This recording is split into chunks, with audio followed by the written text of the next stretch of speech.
It's an area of great connection to us, and our connectivity is one that goes back several thousand years. I remember a government official calling us immigrants to this territory, and I beg to differ.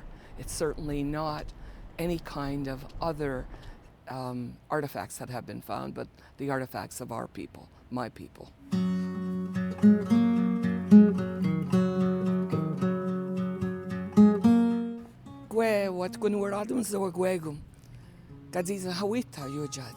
My name is Christine Zachary Diome. I'm one of the chiefs of the Mohawk Council.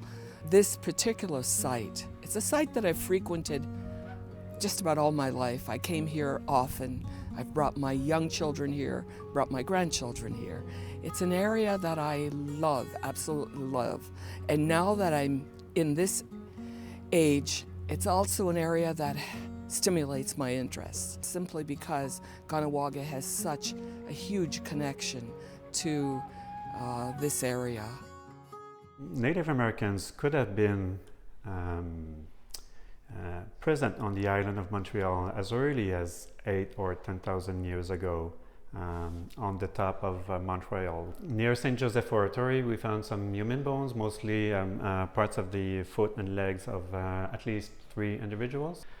They were found there because it's close to the Montreal, and Montreal probably represented a very important and perhaps symbolic place in Montreal for those Native Americans who used to bury their dead on the top or around Montreal. Well, that the artifacts are surfacing is very important to us, and it's important to us for a lot of reasons. It's important for education, it's important for knowledge. That's what education gives us, knowledge.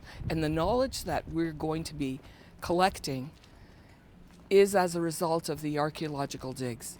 And certainly it will educate my own people in terms of where we are from and where we have been, and how this whole territory, the island of Montreal, is a place full of the kinds of artifacts that we are now finding. People may live here now and they don't even realize they're in their apartment buildings, they're in their condos, and they don't realize just under their feet are our people.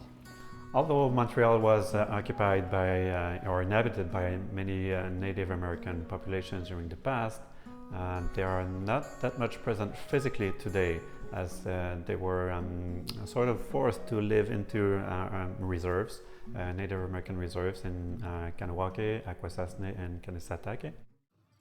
I grew up at Kahnawake. I was born there and went to school there and enjoyed complete freedom when I was a child. You could do anything you pleased because your mother was at work, and so my sister, my brother and I were playing all day long. And part of that in the summer was that we would be at the riverside nonstop. Unfortunately, one of the big crises happened in the summer that I was 12, and that was when the St. Lawrence Seaway came through Kahnawake. Instead of going on the Lachine side, it came through Kahnawake. And what it did was take away our river. There was this huge canal that had been dug up and huge boulders. I recall that I had a nightmare that was persistent, and it was persistent because I remember how lost I was trying to go home with these huge boulders that had been thrown all over the ground, and I couldn't find the path home.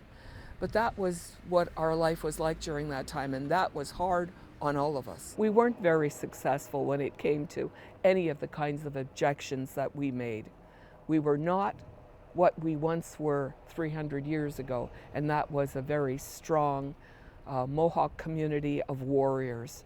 Our warriors have been everywhere in the country and in the world on missions on behalf of Canada, on behalf of the British Empire, as it was then called. It's sad for me, for an archaeologist, and I cannot imagine how sad it can be for Native American people to realize that the Native American presence on the island of Montreal is not that obvious, and people tend to forget about it.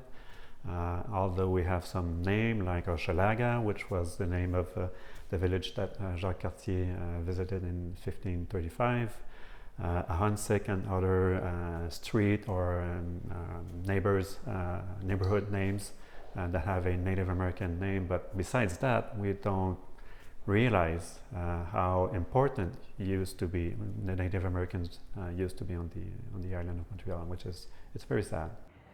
The Mohawk legacy could be the way that we are so full of endurance. We've protected our families, our clans, our children, and this is worthwhile to show anyone, recent immigrants, all of those people who've also made the big journey and have faced obstacles.